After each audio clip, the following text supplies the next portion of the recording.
SwayamPrabha. Digital India. Educated India.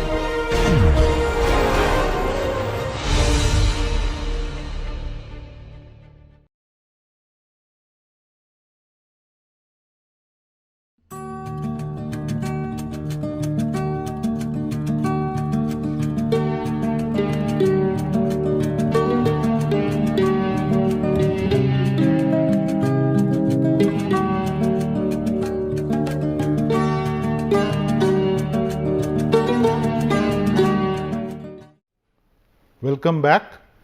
In lecture 27, we will cover residential mobility and location choice. This lecture will be divided into two parts. The different concepts that we will cover is background, residential location choice theory, residential mobility, and intent to move model. So, when we talk about the residential location choice process, we first have to understand that residential land use caters to 2/3 of the total urban land area. That means it's the most primary land use that we have to deal with when we are planning for an urban area. And majority of trips in an urban area are also home-based trips. That also means that the total number of trips that are generated are from residential areas, and we have to, when we are talking about travel demand management for a particular urban area, then we have to manage, these are the trips which create the most effect, or rather these are the trips which we have to manage primarily during peak hours when people travel from their office to, from the home to office. So, in addition to that, the residential choice process actually talks about how a individual decides to locate himself in the urban area. For example, where he wishes to buy a plot, or where he wishes to buy his house, or where he wishes to rent, or where he wishes to move from whenever he is coming from another area, or from the same city but from a different neighborhood. And there are several reasons for that. And this process is a long-term choice process. The reason being, people don't change their homes very often. So, it's a long-term choice process. So, we have discussed about short-term choices, long-term choices in the context of urban land use transportation planning. So, this is a long-term choice process. Then it has got a lot of behavioral linkages between in between mobility and activity patterns and the household's location choice. So, that means the place where a household choose to locate itself has a lot of connection with the mobility patterns arising for this particular city, and also the activity patterns that a individual undertakes in this whoever is from that particular area.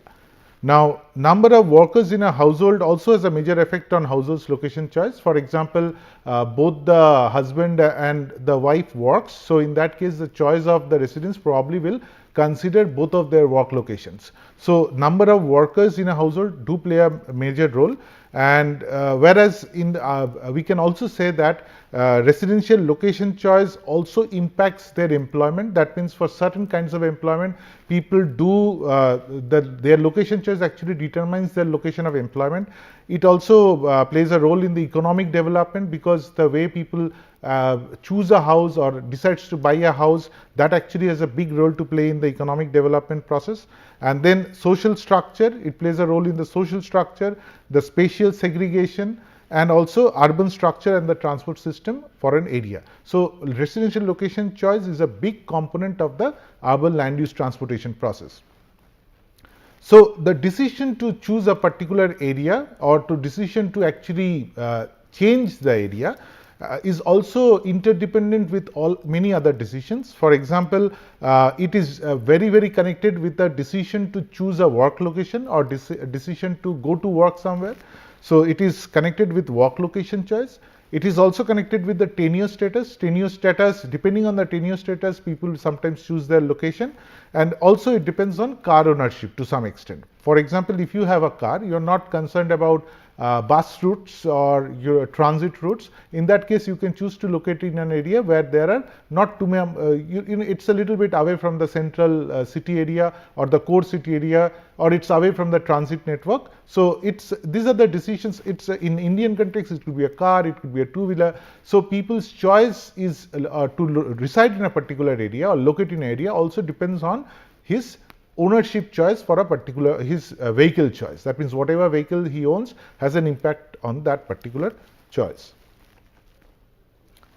So, when we talk about residential location choice theory, we can say that residential location choice can be defined as the choice of a place where a household presently lives. That means what are the reasons why he have chose to live in that current area. So that could be from where we can determine the reasons for that particular choice, and also we can determine when households get dissatisfied with its current location, when and where the household decides to move. So either the residential choice process could be looked at from the perspective of a person who has already moved into a certain area, and then we analyze the patterns why he has moved there and so on, or it could be or we could also investigate the current situation or the current population, and we can ask them that where they want to move, why they want to move, and then when they want to move. All this also we can, from that also we can determine what kind of residential location choice for a particular urban area. So the process of residential location choice involves many decisions such as when to move, where to move, and choice of tenure, and some other variables like is it what kind of building it is, and so on. So when to move is important, then because it determines if they are willing to move within the planning period that we are talking about. It could be a 1 year period, or it could be people may decide to move now, but actually they will move after a couple of years. So because it is not like an immediate decision, it takes certain time to get executed eventually. So where to move is another big location, because people evaluate between different locations and then ultimately choose a location, and it depends on many characteristics that we will discuss. And choice of tenure and others also we have talked about, like people going for rental housing, or for a certain period you will get the housing. All these things do play a role. So it is important to understand the process of location choice, and it is also depends on many other constraints, like it depends on the household's budget, it depends on the commuting time to work, it depends on the schools and so on. So that means if I have a kid in my family and his or her school is at a particular location, I will obviously try to make sure my kid doesn't have to travel too much to go to school. So that plays a big role in the decision process. So it's not the commuting time to work for a family, for maybe for the husband or wife, it's also the time to go to school as well. So the residential process is generally split into two main components. We can divide this entire residential choice process in two parts. One is the decision to move, that is whether a household decides to become an active member in the housing market. That means this is a candidate to family is a candidate to choose a particular new dwelling. And the second part is the residential location choice. Given the intent to move, that means once he decides to move, it's not only he wishes to move, he absolutely makes sure he wants to move, then which is the location that he chooses. So these are the two components of the decision part. So when we talk about residential location choice, we can talk about both revealed preferences as well as stated preferences.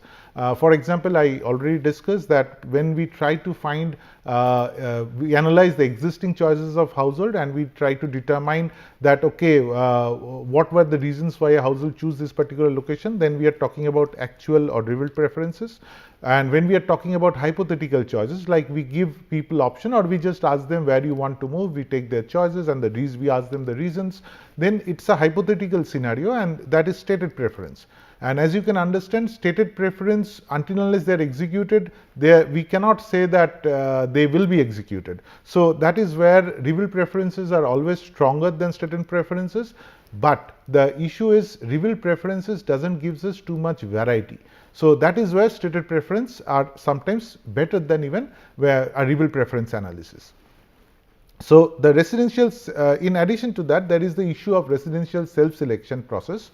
What it means is, based on a household will select a location based on the travel attitude. For example, a household is going to choose transit, so it has already decided on that, and so it will always try to look for a location which is near a transit corridor or near a transit station. So that's a fixed choice. That means his transit choice is fixed. Based on that, the household is selecting a particular location. So that means it is already the selection process is somewhat biased. So this is called the residential self-selection process. So we should take care of whenever we are trying to decide the reasons for a family to do move at a particular location. Sometimes the reasons are prefixed. That means sometimes the reason or a location is why the household has chosen a particular location is already fixed. So in that means they have already decided on a particular station and the surrounding area. So relationship between changing jobs and houses. So we need to also understand when a person's job changes his job, he sometimes need to change his houses. This is one big relationship that we have to be concerned about.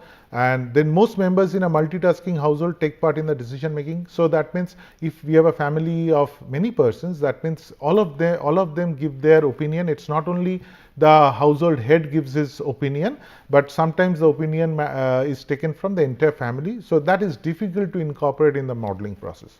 And households often accept an alternative which is not their first choice due to supply constraint and urgency on the part of household. That means I want to move to a dwelling in a particular area and I have a limited budget, but at that point of time I am not able to get the perfect choice, so I can always settle for the next best choice because there is no supply of the choice that I want. So that actually is another so the actual choice that is or the actual location or the dwelling the household has chosen, if I analyze that, I will not probably get the reason why the person has moved there, or I will not try to identify the individual characteristics what has played a role in the household's choice process.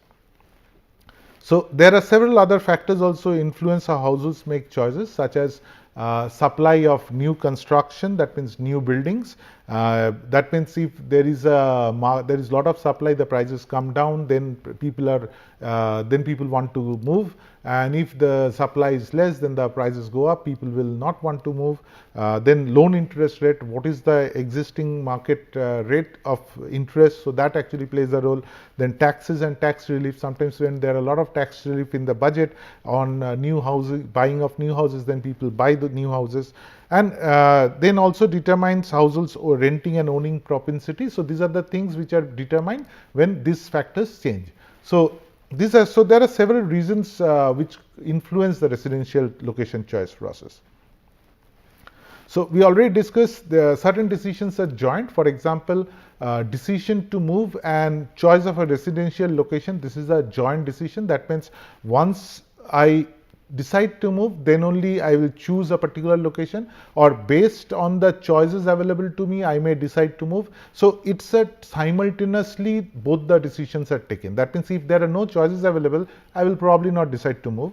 Or similarly, if I move, I know that there are some options available. So the entire decision making for movement happens together. So it's a simultaneous choice. Similarly, we can say a choice of work destination and choice of residential location could be a simultaneous choice.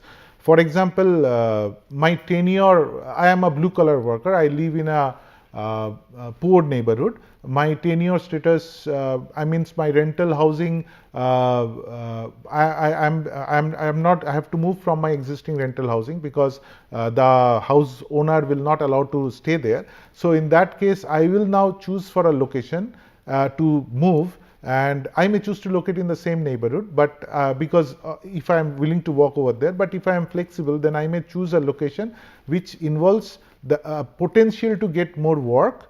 Suppose I work as a household help, or I work in a small shop, so I will choose my location based on the location where I would get more a job or a work, and also so these are two joint decisions which are taken together. So this is how we can also do the modeling process. So there are different approaches to the modeling for residential location choice.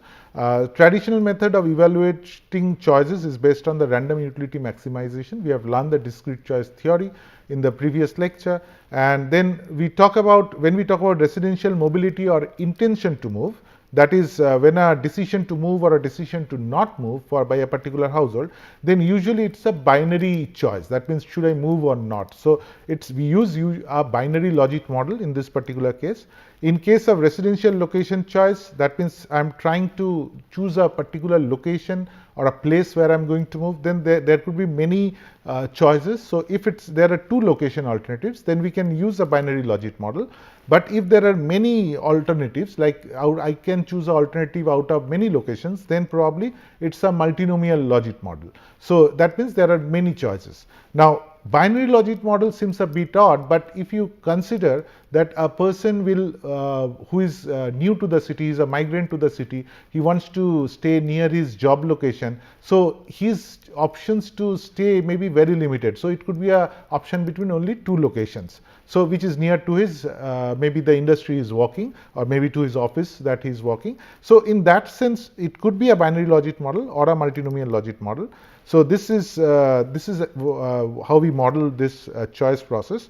And then it could be a joint model, like I discussed the joint decisions right now. So joint model of residential mobility and location choice, and you can see this nesting structure over here, where this is the first level and this is the second level. So first I decide to either move or stay, and then once I decide to move, then I can have choice 1 and choice 2. These are the two options, or I can even have a choice 3 as well.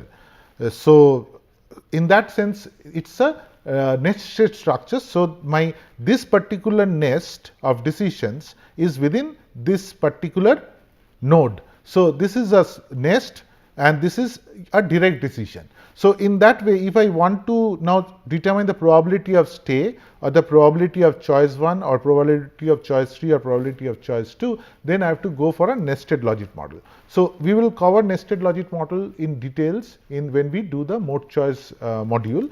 And right now, we can say that in the first level we can use a binary logic model. In the second level we can go for a multinomial logic model. So then we combine these two using a particular methodology which is adopted for nested logic. So there are two seminal, when we talk about residential mobility part. So we have broken the decision of residential location choice into two parts. One is the residential mobility part, that means decision to move or not, and the other is the location choice part. So when we talk about residential mobility, there are two seminal papers, one by Rossi and the other by Brown and Moore. So the Rossi said this paper was on why families move. It was a study in social psychology, and this is the paper where instead of aggregated OD pattern, that means in Lowry's model and all the models we have talked about, how people decide to locate themselves from based on their job location and so on. So there we are talking about a aggregate pattern of origins and destinations. So we are talking about a group of individuals, but this is the first paper which talked about on the individual household. So this is the first thing, and then it linked residential mobility to housing studies. So this was the first paper which linked transportation with housing, or we can say land use to some extent as well. So in the Brown and Moore's paper, there were two stages were being proposed, like people are dissatisfied with their housing.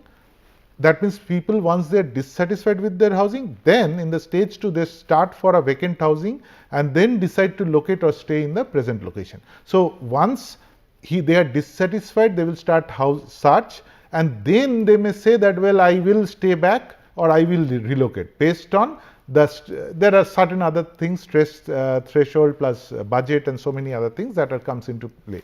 So this is what Brown. So these are two papers which actually started this residential location choice modeling.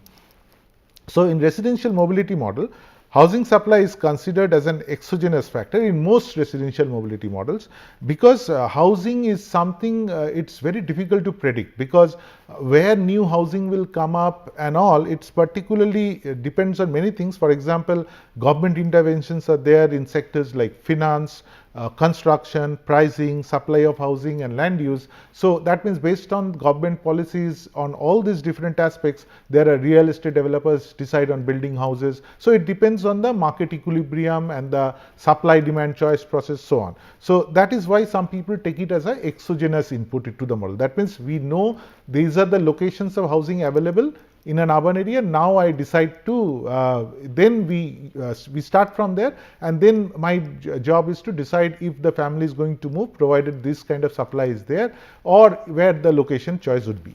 So this is one way, and the other is it could be also endogenous to the residential mobility models or land use transportation models, where we assume that government has not too much control.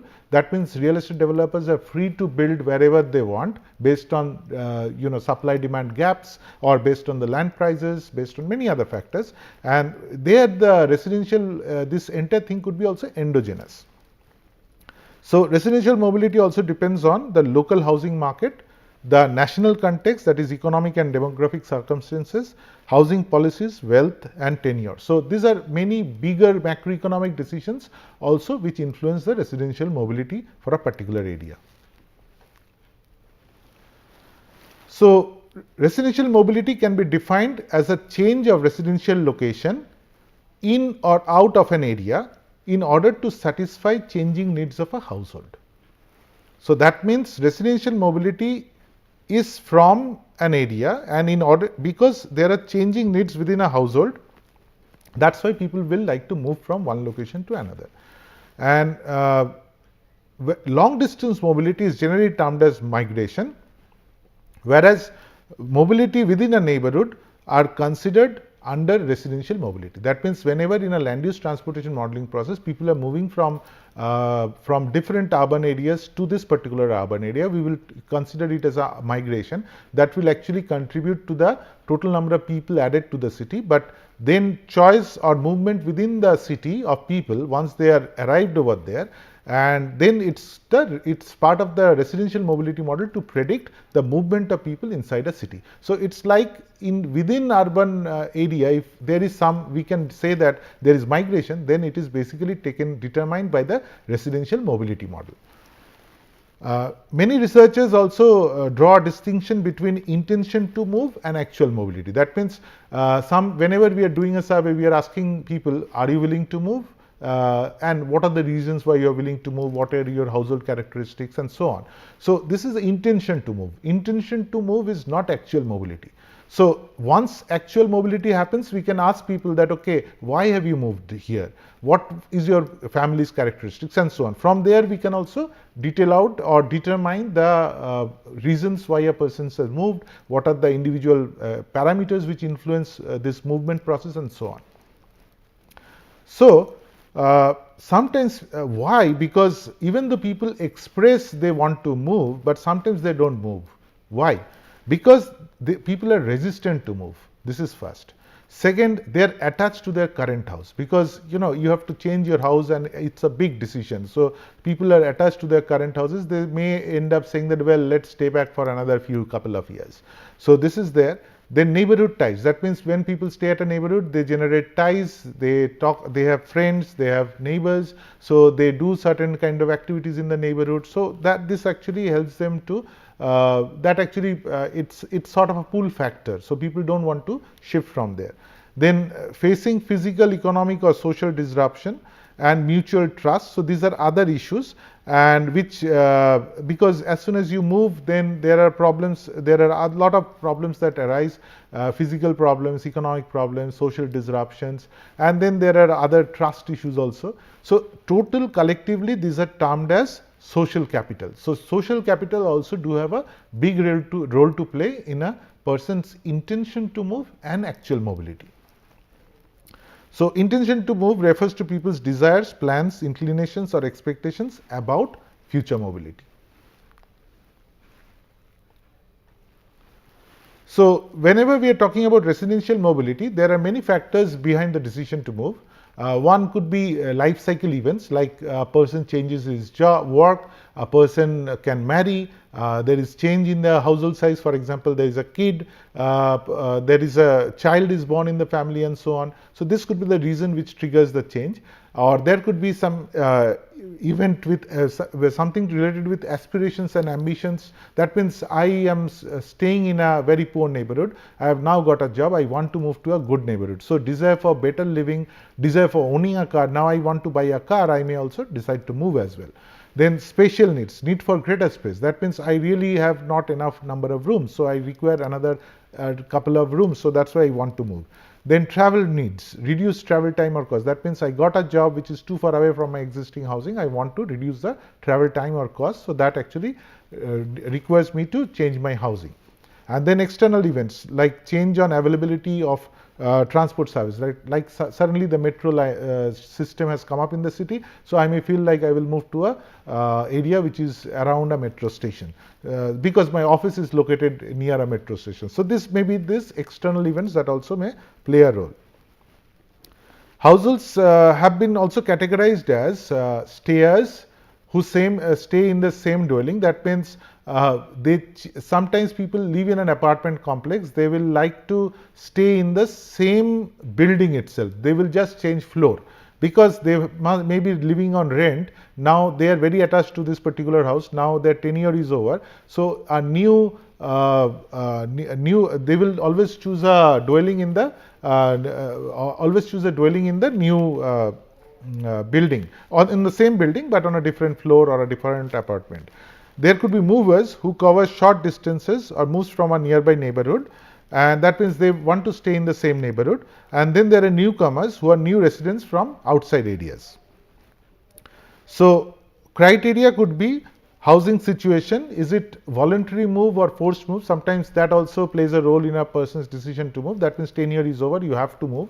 Or it could be a voluntary move that may have an effect on the movement process, and then depends on the mobility patterns of that particular household. So these are the different reasons why a person move, and we can have different kinds of models to determine these things. For example, we can have a willingness to move model or propensity to move model. That means is a person willing to move and what are the reasons for that, and that could be done based on stated preference surveys. Then there could be residential mobility model, which could be revealed based on revealed preference service. That means we go to a neighborhood, ask the people when they have moved there. If they have moved there recently, maybe within the last couple of years, then we ask them that why they have moved there, what is their household characteristics, did they change their job, what is the travel time to job. So all these things may be evaluated eventually to determine what make them to move to this particular location, or just move, why they have moved in the first place. And in most cases we use a binary logic model, and this is the primarily used to determine or model mobility decisions and choices. So household residential mobility is a function of both housing and location attributes whose relative importance varies across different types of household. So there are different methods, of course, but in revealed preference method, which is dependent on actual behavior, we can either go for an aggregate approach or a disaggregate approach. In aggregate approach, we determine how attractiveness for a particular zone or place varies for the movers, like example housing prices and so on, average housing prices for that particular area, and what attributes result in the changing levels of attractiveness. So that means when an area becomes more attractive, people may decide to move. The other could be a disaggregate approach, where households are surveyed to determine the reasons for their location change along with their attitudes and future aspirations. So we can either survey the households and determine why they have changed their location and so on, or we can just go and survey different zones and find out what has changed in that particular zone, how many people have moved there and so on, and from there we can also determine that overall movement pattern in that particular urban area. So one is an aggregate approach and other is a disaggregate approach. So in disaggregate approach, we are dealing with households directly. So for example, stated preference models, this is revealed preference, whereas we will develop stated preference models when it is difficult to, when we want to introduce some new policies. Like for example, we want to develop some new transport facilities. What impact it will have on residential mobility or residential choice to move, and or for example future housing markets. If some new housing comes up in an urban area in a certain area, what effect it will have on intention to move. So this kind of things could be only captured if we do a survey where we give those hypothetical scenarios and then ask people that will they want to move or not. So this is another form of modeling. And this so to explain all this, we use this paper, The Intention to Move and Residential Location Choice Behavior by Kim and Pagliara and Preston, and this is this will show an example of an intent to move model, where intent to move is because of dissatisfaction with existing dwelling and location, disequilibrium resulting from changes of household characteristics like income, marital status, and family size. These are the reasons that were considered in this particular model. And attractiveness of alternative, that means what are the alternatives available and what attractiveness it has got. And then because if choices are there, then only people would be willing to move there, or rather will be willing to move. And favorable institutional factors such as interest rates, rates of returns, and housing investment, we can also include them in the model. So in the current example, we have taken existing housing characteristics such as accessibility factors for that particular area, dwelling and neighborhood characteristics. So it's accessibility of a zone, dwelling and neighborhood characteristics for that particular zone or that particular area that we are talking about. Then we have considered how then household characteristics were considered, and then attractiveness of alternative properties were also considered. So intention to move model is a function of, over here, all these different parameters that were, this is the theoretical construct. That means people are based on this particular parameters, we can evaluate if these parameters are playing a role in the person's decision to move.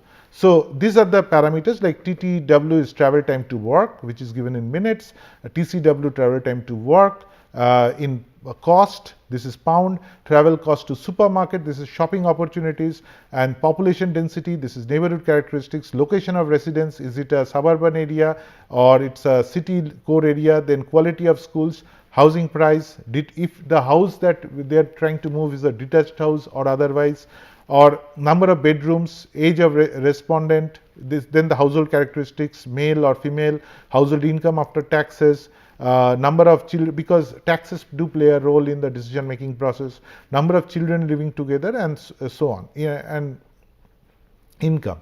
So these are the different expected signs. So whenever we are doing a model, we understand, is it going to influence my decision in a positive way or a negative way. So so travel time to work, its expected sign is positive, and then travel cost to work, expected sign is again positive, travel cost to supermarket positive, and so onwards. And number of bedrooms negative. So if my number of bedrooms is actually less, then actually my intention to move will actually be determined from that. So this is the binary logic model estimation. So in the next lecture, we will explain how to develop a binary logic choice model, and but here we will just discuss the results. So we have the constant, this is the beta 0 coefficient of the regression model, then beta, and these are the coefficients given over here. These are the coefficients for house price, travel time to work, travel cost to work, travel cost to shop, and so on. And these are the different positive and negative indicators. So there were total observations in the model were around 3000. The log likelihood, this is a measure which actually helps us to determine that is the overall model is giving us better results than a base model where we have not included all these factors. So that's the log likelihood value. And then this is sort of a R square measured, which is not exactly R squared, where we get some measure on the overall fit statistics of this particular model. So what we find from that model is probability of a household's intent to move increases with higher housing cost, higher travel time and cost to work. That means when travel time increases, my intention to move increases. So that's why it's a positive sign.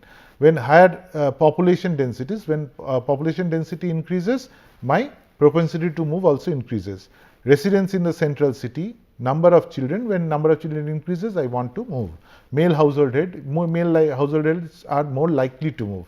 Where decreases with increase of quality of schools, that means if the area has got better quality schools, I will not probably wish to move.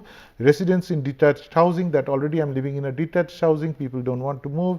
Residents with more number of bedrooms, they will not want to move. So this is the reason we have positive and negative influences. So we need to understand the logical reasons what influences my decision to move, and then check if the findings from my model actually matches the logical reasons. So I will explain in the next lecture what does this marginal, what are the coefficients, what are the, how these are determined, and how to interpret these models in detail. But here we can understand these are the different parameters or indicators which actually influence a person's intent to move, and some of them are positively related, some of them are negatively related, and the coefficients determine the factor by which it is positively or negatively related. So these are the references you can study.